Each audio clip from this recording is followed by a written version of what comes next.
Tony D and Little Joan with the Screenwriter's Rant on Captain America 4 Brave New World, starring Anthony Mackie and Harrison Ford. And can this movie be good? Well, let me count the ways and all the problems I see. Smash a like and subscribe. Thank you for smash liking and subscribing. Check out my books, links in the description. Comedy Horror in South Jersey. It's the Pineys. Books 1 through 14, available at Amazon.com. Don't forget, Kindle Unlimited is free. Also, Gus from Breaking Bad is the bad guy. Look, how could this movie even be good at this point? How? How is it going to be good? They reshot this thing at least 4 or 5 times. The trailer looks fine. The trailer looks okay. I mean, it looks to be action-oriented. You've got Harrison Ford doing his presidential thing. He's playing Thunderbolt Ross, by the way. The previous actor is dead. And they address one detail in it, which is Thunderbolt Ross always had a mustache in the comics. So in this, he makes the line is something like, I had to shave off the mustache because it was the only way I could get reelected. So that's how they explain. I think it would have been cool for Harrison Ford to grow a mustache or wear one. He would have looked different. But I guess not. Gus is the bad guy.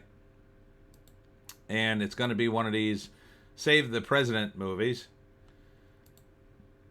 But is it good? I mean, look. Here's the problem. And Red Hulk is in it. And that's Harrison Ford, by the way. That's Harrison Ford as Thunderbolt Ross, the presidential superhero.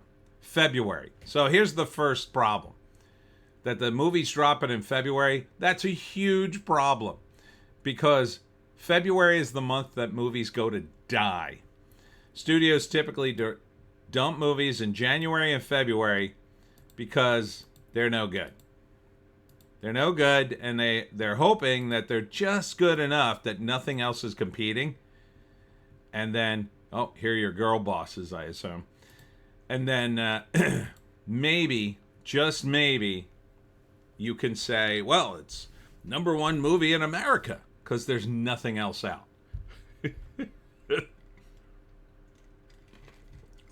And then the #1 movie in America for 2 weeks, 3 weeks, 4 weeks. Yeah, because there's literally nothing else out. That's number one. Number two, again, they reshot this movie 4 or 5 times, maybe. At one point, without a script. How does one even do that? Yeah, just go over there and do Captain America things. Well, like what? I don't know. Punch a dude, throw your shield, run around. How do you shoot a movie without a script? With no script. They had no script for a while. Why they were waiting for the script to be written. Just shooting random scenes. I bet they could make a 10-hour terrible movie if you took all the footage together. And think about this. They're spending tens of millions, hundreds of millions of dollars. The rumor is this thing is upwards of $375 million. So imagine you're spending that kind of money, okay? You're spending that kind of money on a movie, and you can't get a decent script. Like, you can't even get one that people could watch and go, well, that was okay. Like, on my worst day, my worst script was okay. There's no excuse for this, Hollywood. There's just none. Now let's get into the comic booky stuff. Well, first off, Black Captain America didn't really ever take off in the comics. Falcon was kind of a cool dude. People liked Falcon. Making Falcon Captain America, okay. The problem is Winter Soldier and Captain America. Falcon and Winter Soldier, which got super preachy. And then They make the movie, and then that's super preachy, and that was one of the movies they had to jettison to reshoot, is my understanding. So nobody wants preachy Falcon. Falcon wasn't preachy when he was introduced. He was just Falcon. Like, not as strong Captain America. Now, in the movie, there's a line, you're not Steve Rogers. That's right, I'm not. Again, like, it's not a very good line. You're already making him, you're already forcing the comparison, and then the inevitable, like, well, I'm better than Steve Rogers, I can fly. Okay, whatever, dude. No, you've already lost the argument because you had to bring it up.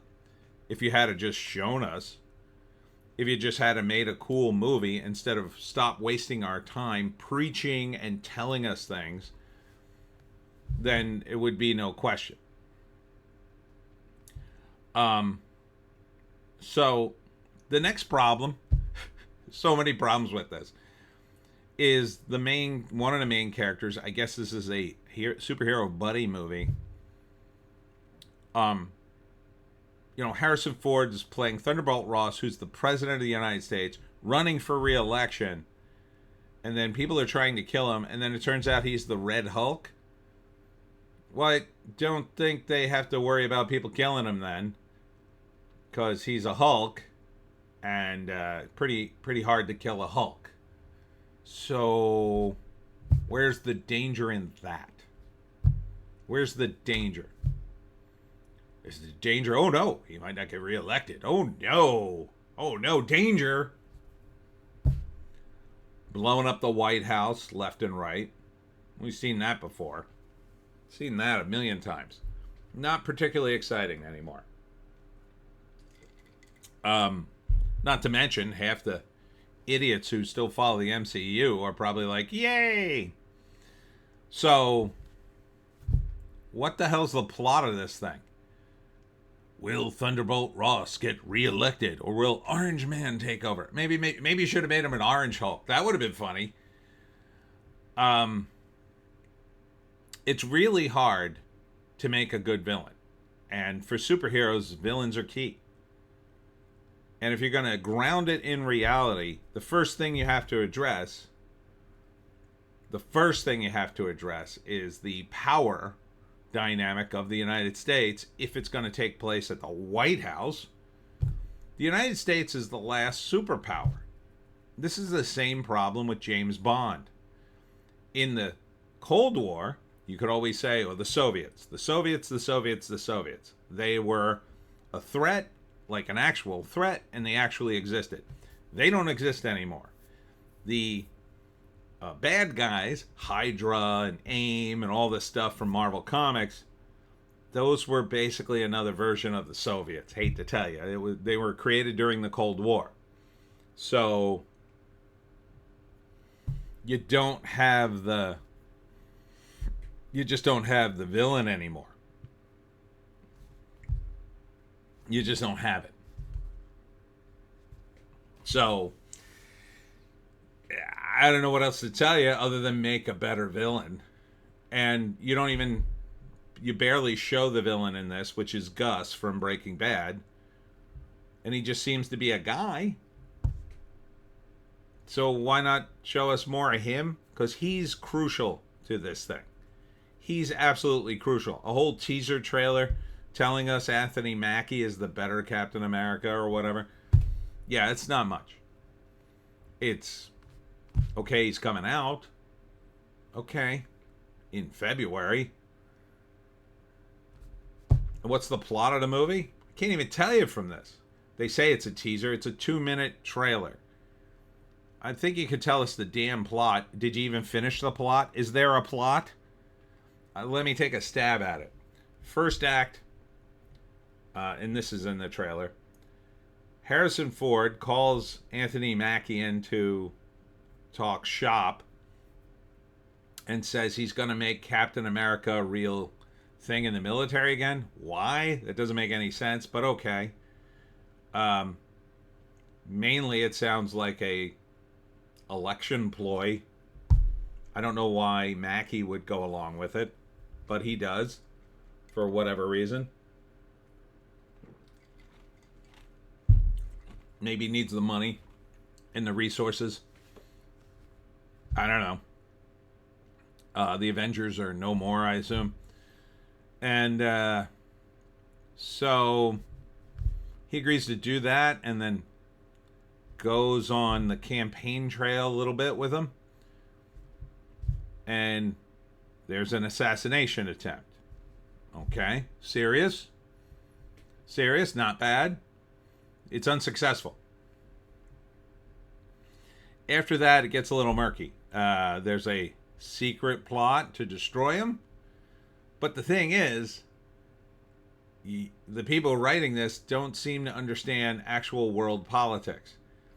If someone took a shot at a president who was running for re-election, as in the exciting way they do in this teaser, people would be like, oh my God, that's terrible. We got to rally around the president. And he'd be elected to office.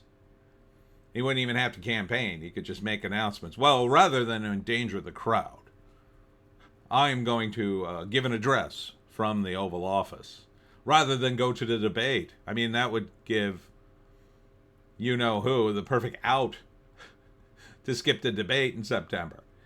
And people would rally around him, and his numbers would go right up. They'd go right up into the, not into the sky, but they'd go up pretty dramatically, especially if something as dramatic as this happened. And you got to factor that in when you're writing these things, even in a comic book movie. Do they? Maybe. In which case the election then doesn't become a factor, and then it's about, I guess, overthrowing the United States? I guess. I don't know how Gus is going to do that by himself. Really should have mentioned it in the trailer. And then, of course, he's going to be stopped. So, Anthony Mackie defeats him. The end. He's the Red Hulk. He's the Red Hulk. Harrison Ford's the Red Hulk. How is he even going to kill him? I mean, doesn't make any sense. So, Thunderbolt Ross is the Red Hulk. They, at some point in the movie, try to kill him. Maybe they actually shoot him, and then he turns into the Red Hulk and smashes everybody. And Anthony Mackie's on the sidelines going, whoa, hey, I didn't mean to do this. And then I guess they team up. The president and one of his staff? It seems odd. I'm not sure where you're going with that. Look, they're too powerful.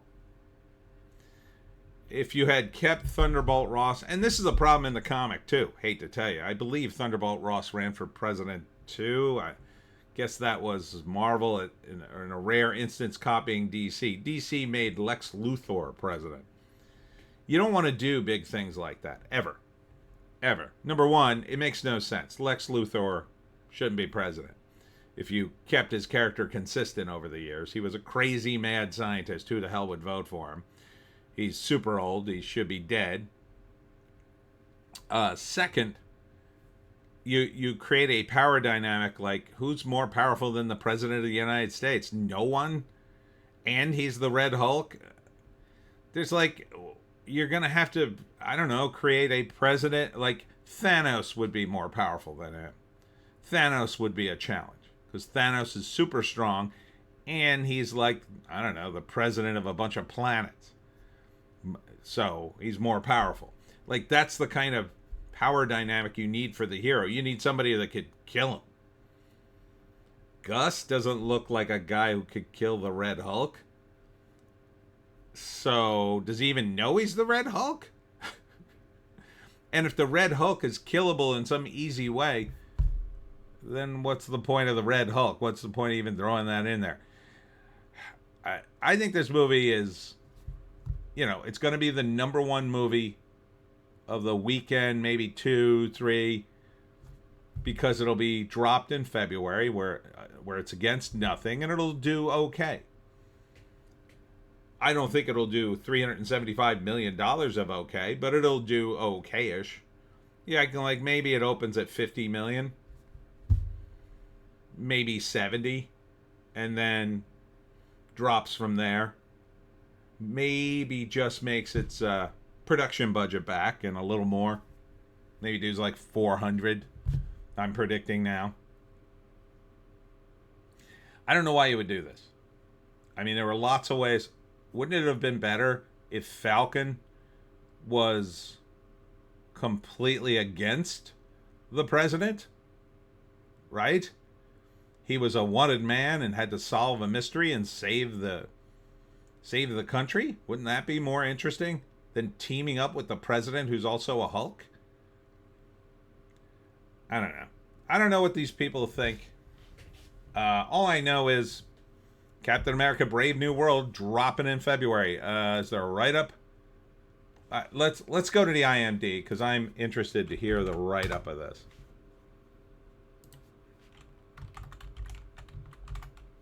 Captain America Brave New World. And I hate the title, by the way. Brave New World. What the hell does that even mean? Liv Tyler's in it. After meeting with the newly elected U.S. President, Thaddeus Ross, Sam finds himself in the middle of an international incident. He must discover the reason behind the global plot before the true mastermind has the entire world seeing red. Okay. So he already gets reelected. Then he turns into the Red Hulk, and then, I don't know, the problem's political? All right. Yeah. And why does it say stars Liv Tyler, Harrison Ford, and Giancarlo Esposito? How about Anthony Mackie? He's the main character. Weird. Director Julius Onah. Writers Dallin Musson, Matthew Orton, and Malcolm Spellman. Let's see what the credits are on these guys. Let's see. One of the guys from Falcon and the Winter Soldier. Iron Sky.